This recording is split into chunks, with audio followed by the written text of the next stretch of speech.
kali ini, kami mahasiswa Universitas HKBP Nomensen Pematang Siantar, Stambuk 2020, program studi Pendidikan Guru Sekolah Dasar dan mengampu mata kuliah Strategi Belajar dan Pembelajaran SD akan membuat sebuah podcast dengan tema Strategi Pembelajaran, Cooperative Learning, dan Contextual Teaching and Learning. So, sebelum kami memulai podcast kami, izinkan kami untuk memperkenalkan diri kami masing-masing, dimulai dari saya. Baiklah, perkenalkan, nama saya Sri Wayuni dengan NPM 20010102222. Dilanjutkan teman saya. Hai guys, perkenalkan nama saya Rahmawati dengan NPM 20010101177. Nama saya Natalia Angelika Simare-Mare dengan NPM 200010193. Hai, perkenalkan nama saya Nurianti Utabarian dengan NPM 200101192. Nama saya Afgalia Yunita Sitorus dengan NPM 20010101170. Nama saya Miftahul Nabila Ulfa dengan NPM 200101171. Nama saya Talenta Syahputri Nababan NPM 201010223. Halo, nama saya Intan Mutahasari, NPM 2001010176. Dan nama saya Hana Gabriela Gurning dengan NPM 2001010010184. Oke teman-teman, untuk mengetahui isi dari podcast kami, ikuti kami hingga selesai. Terima kasih. Halo teman-teman, kembali lagi di podcast saya, di mana saya akan bincang-bincang tentang strategi pembelajaran yang saat ini bisa kita terapkan di dalam pembelajaran kita di tingkat SD, SMP, dan SMA. Nah, tanpa memperpanjang waktu, kita akan bincang-bincang dengan kakak-kakak mahasiswa dari Universitas HKBP Nomensen Pematang Siantar. Untuk itu, saya panggil pembicara pertama kita kepada Kak Miftahul, diharapkan hadir. Kami siapkan waktu dan tempat dengan segala hormat. Halo Kak Miftah. Halo Kak, apa kabarnya? Kabar baik Kak. Alhamdulillah baik. Kak, tujuan Kakak saya undang di sini tuh Kak untuk menjabarkan atau memberi pemahaman kepada penonton saya tentang strategi pembelajaran yang saat ini tuh lagi booming tuh Kak diterapkan khususnya di dunia pendidikan.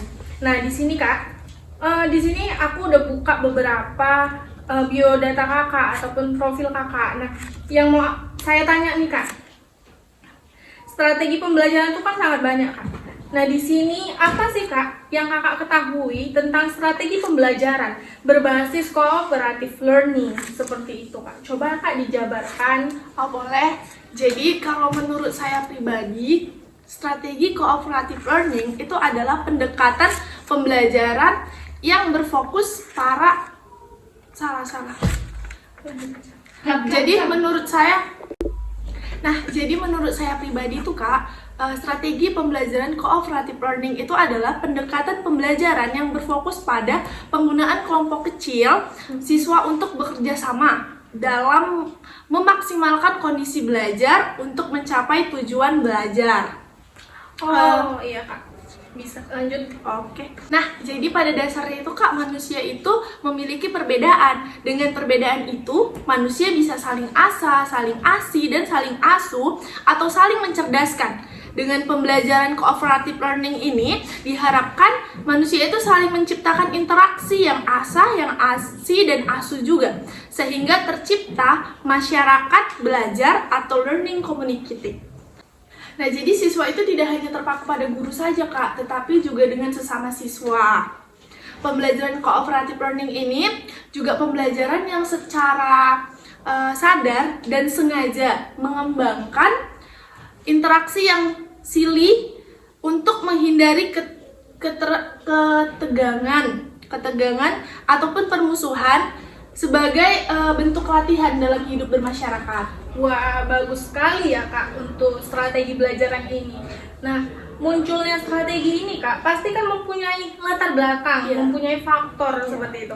Nah, coba Kakak sebagai mahasiswa, apa sih menurut Kakak faktor yang melatar belakangi munculnya model pembelajaran ini? Seperti itu. Oh, jadi menurut saya pribadi Kak, yang melatar belakangi munculnya pembelajaran cooperative learning itu adalah karena adanya perkembangan belajar dalam sistem pembelajaran yang ada.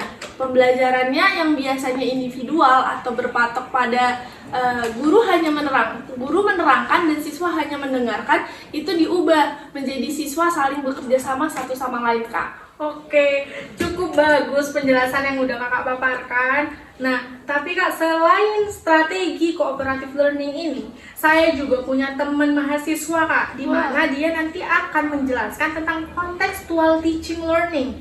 Nah, langsung saja kita panggilkan kak sahabat kita, teman kita Kak Hana Gurning.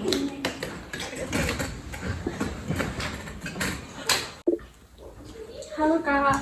Halo Hana, apa kabar kak? Baik Kak.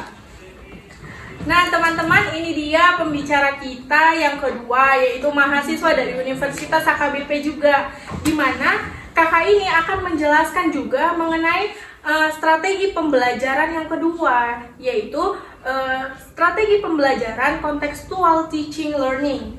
Nah, jadi teman-teman, untuk mengetahui lebih dalam apa sih itu strategi pembelajaran contextual teaching learning, kita akan mendapatkan paparannya nanti dari Kak Hana. Nah, jadi gini Kak, yang mau saya tanya nih Kak, apa sih Kak yang kakak tahu tentang strategi pembelajaran contextual teaching learning ini Kak?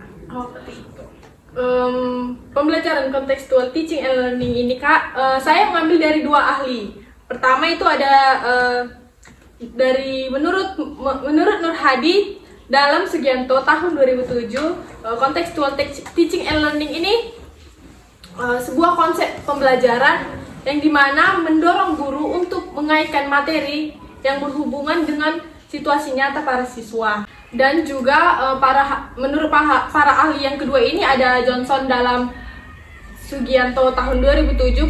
Contextual teaching and learning ini adalah sebuah konsep pendidikan yang mendorong ataupun gimana ya, yang menolong para siswa untuk dapat lebih mengerti tentang materi yang ingin diajarkan guru ini sesuai dengan keseharian mereka, dan juga lebih mengerti materi akademi yang akan diberikan oleh guru ini.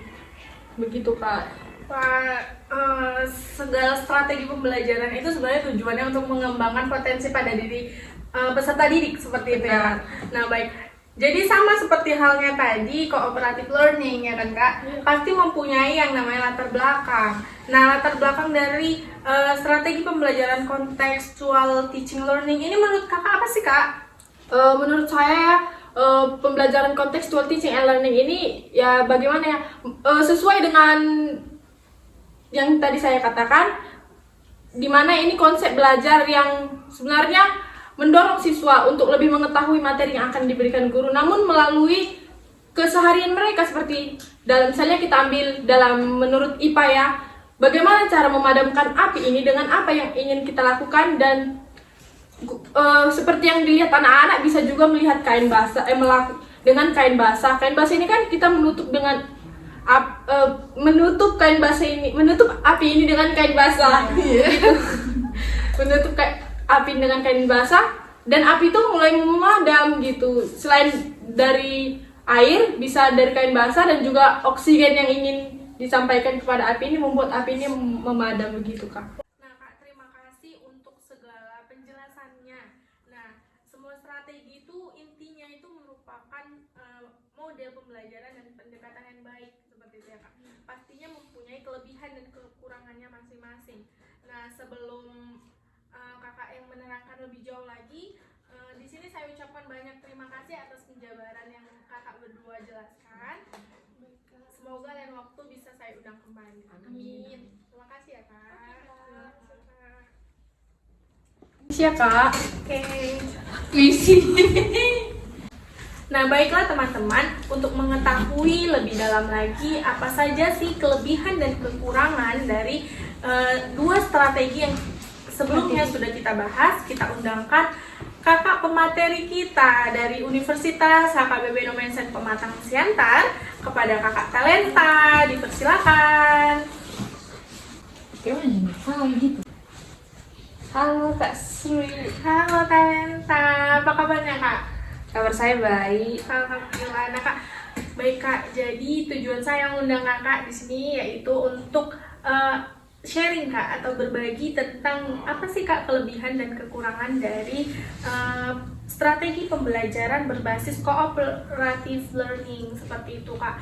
Yang sebelumnya tadi kan Kak, saya udah mengundang 2 mahasiswa di mana mereka menjabarkan tentang apa sih strategi tersebut dan apa yang melatar belakangi munculnya seperti itu.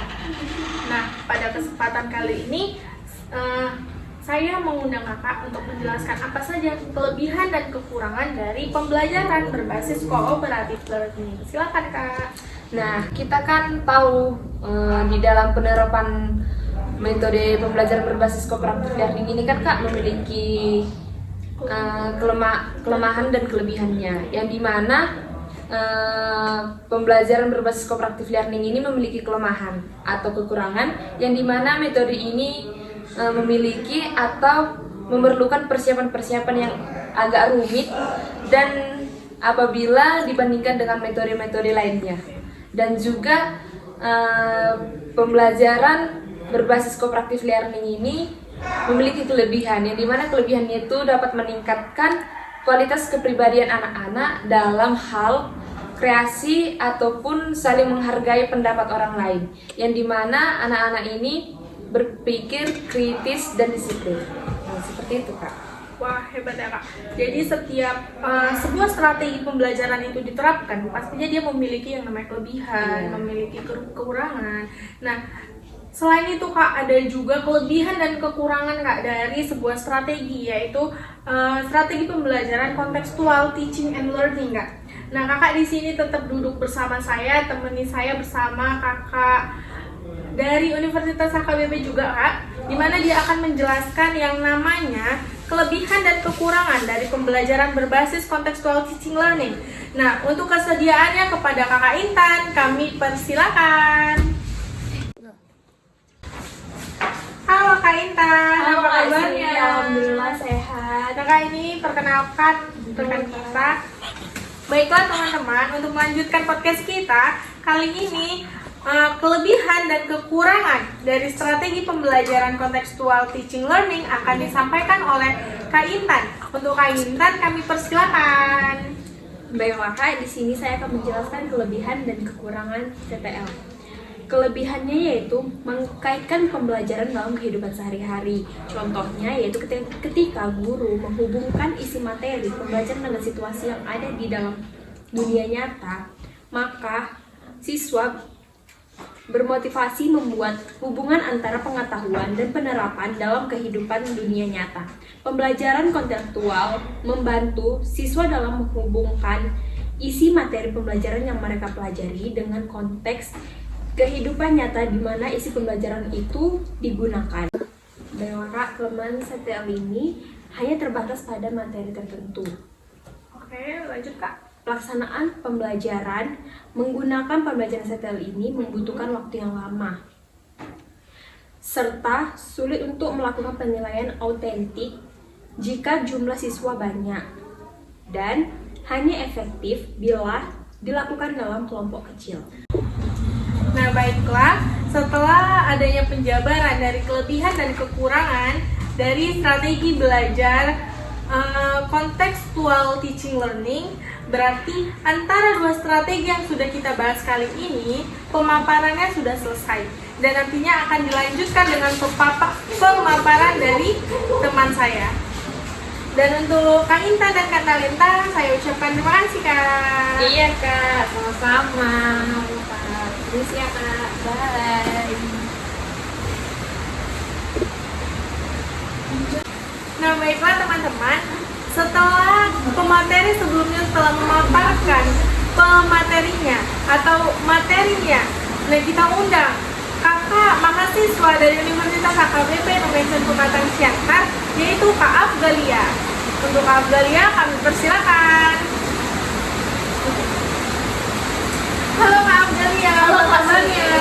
Kabar aku sehat Kak. Wah hebat ya Kak. Nah Kak, jadi tujuan saya di sini mengundang Kak Afga adalah untuk meminta sedikit sharingnya ataupun sedikit ilmu seperti itu ya Kak, mengenai apa sih yang bisa dihubungkan antara dua strategi, yaitu Kak strategi cooperative learning dan contextual teaching learning seperti itu. Nah, jadi Kak, yang mau saya tanya dari Kak Afga itu adalah apakah Kak antara kedua strategi ini bisa diaplikasikan dengan menghubungkan satu sama lain di dalam pembelajaran seperti itu Kak. Nah, untuk waktunya saya persilakan. Oh, baik Kak, sebelumnya terima kasih telah mengundang saya ke acara sharing-sharing tentang materi saat ini. Jadi saya di sini akan sedikit menjelaskan tentang dari pertanyaan Kakak Sri sebelumnya. Jadi menurut saya sendiri sebagai mahasiswa dan khususnya sebagai calon pendidik guru SD, pembelajaran cooperative learning dengan pembelajaran contextual learning itu bisa diaplikasikan.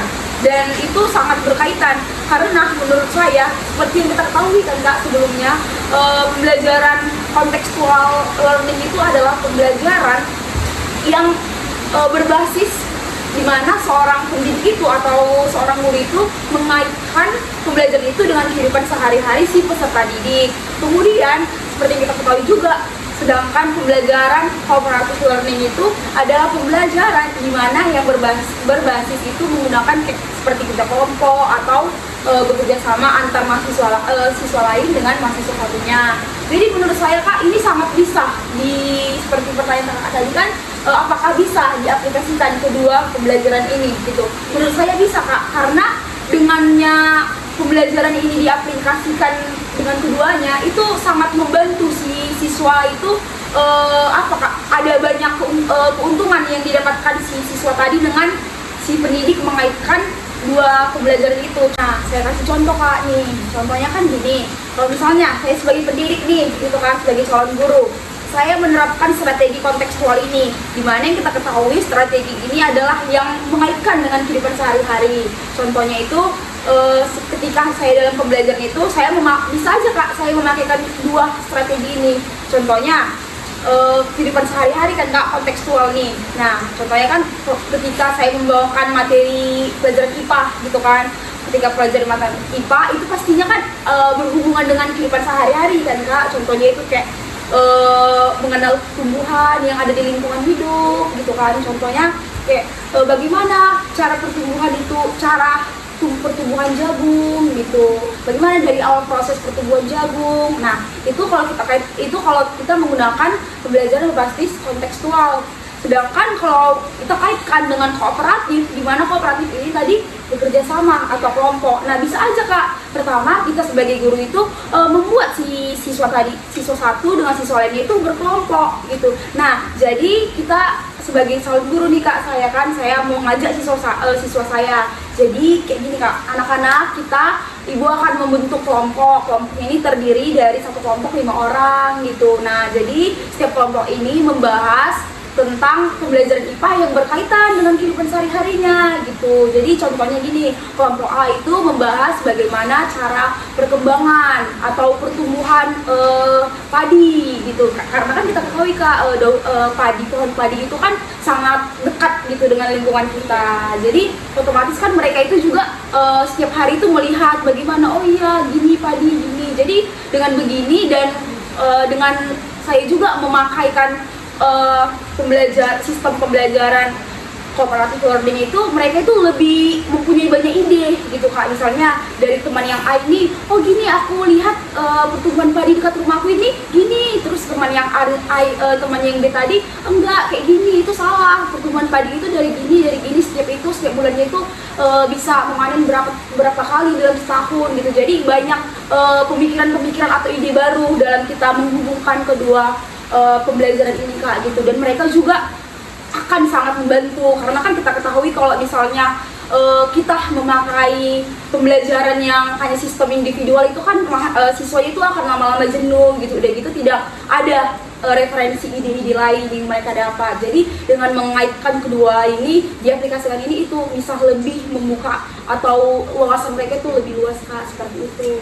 Wah, hebat sekali penjelasan yang dipaparkan oleh Kak Afga.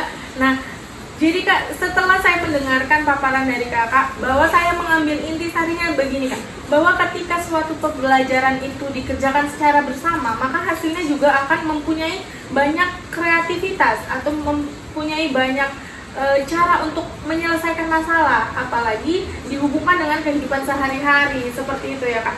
Nah, tidak menutup kemungkinan juga Kak, masih berkenaan juga dengan materi yang Kakak paparkan.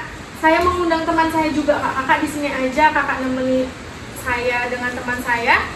Teman saya ini adalah Kak, seorang pengguna dari beberapa strategi ini, dan dia nanti akan menjabarkan tentang bagaimana cara atau contoh pelaksanaannya juga di dalam pembelajaran. Baiklah, langsung saya undang rekan saya Kak Nuryanti. Kepada Kak Nuryanti, saya persilakan. Halo Kak. Halo, apa kabarnya Kak Nuryanti? Halo. Nah, baiklah, teman podcast saya, inilah dia pemateri kita selanjutnya yang akan memaparkan bagaimana cara atau contoh pelaksanaan dari kedua strategi ini. Di mana Kak ya, tadi sudah dijelaskan oleh Kak Afga mengenai bagaimana sih kaitan antara dua strategi ini, dan akan dikukuhkan pendapatnya oleh Kak Yanti. Saya persilakan. Oke, jadi ibarat kata pertanyaannya adalah bagaimana cara atau contoh penerapan pelaksanaan strategi ini, kedua strategi ini.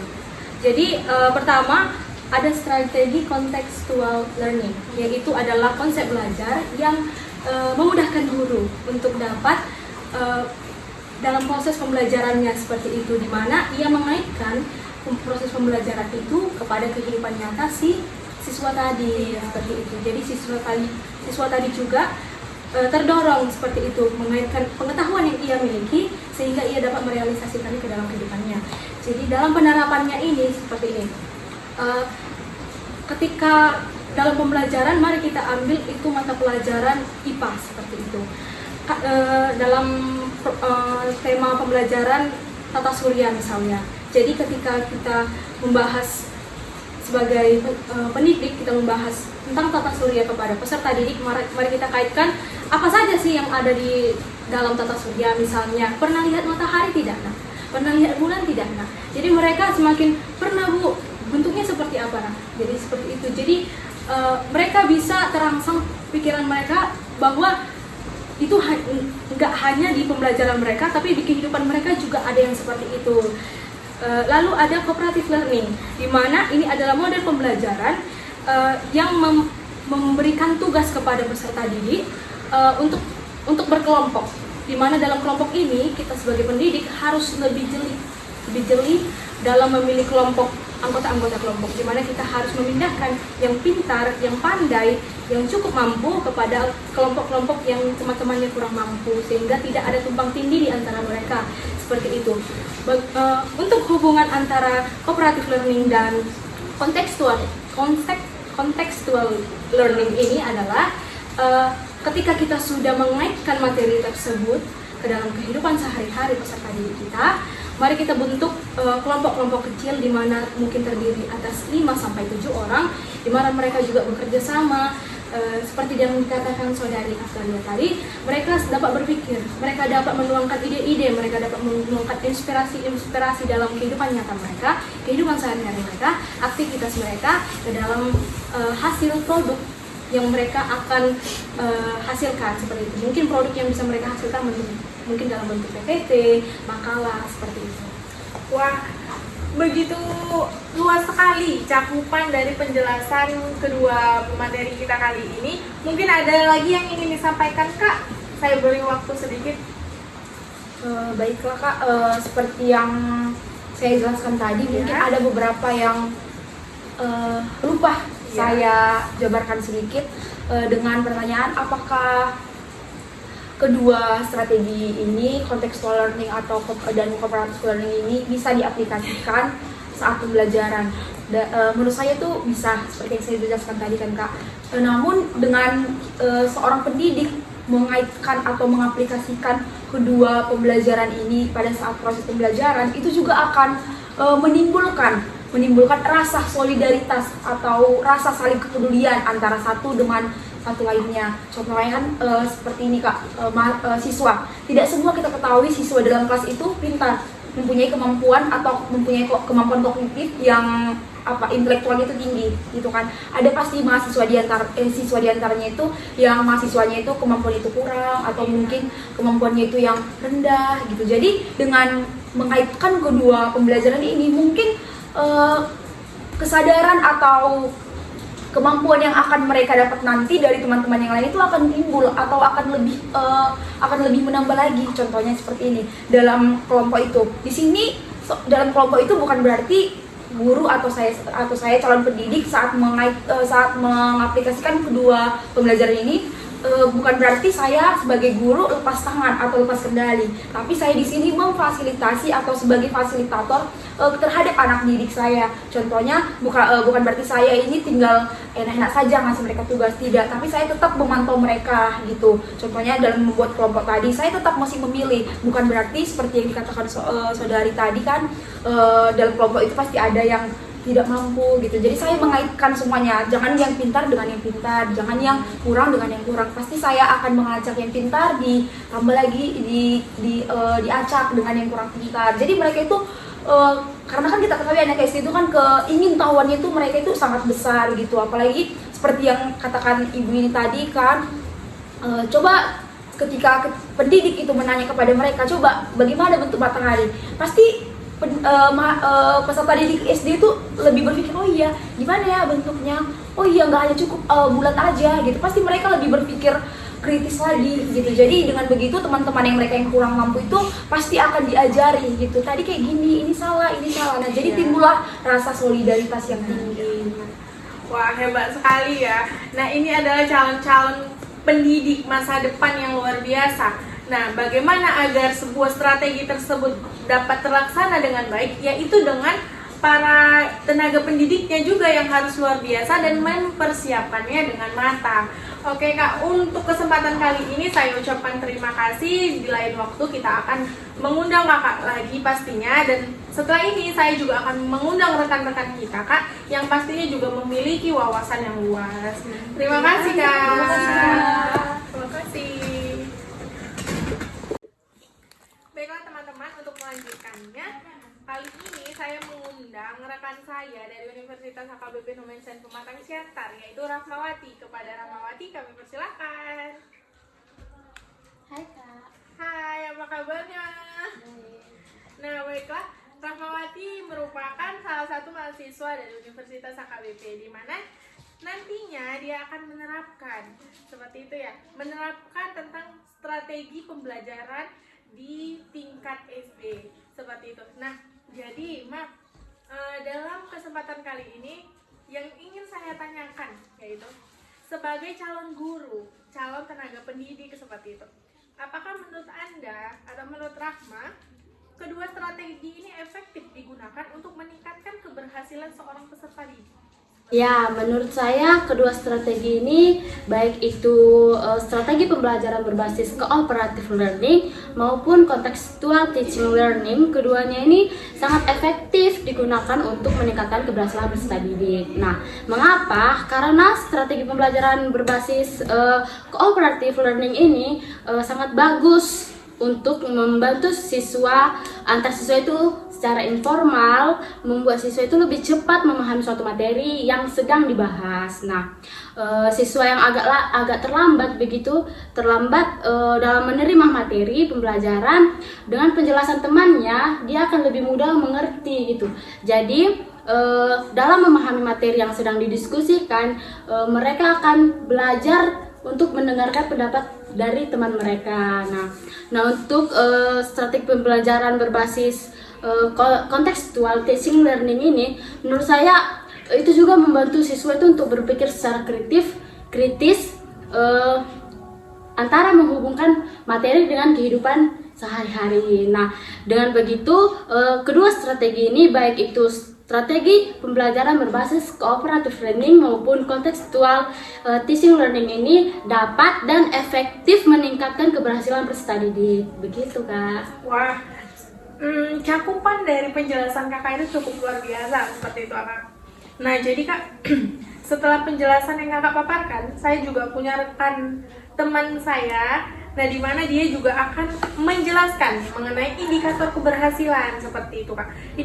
Indikator keberhasilan ini kan sangat dibutuhkan, seperti itu ya Kak, apalagi di dalam strategi pembelajaran. Nah, langsung saja saya panggilkan pemateri saya yang terakhir, yaitu Kak Natalia. Halo Kak Natalia, apa kabarnya? Kabar baik.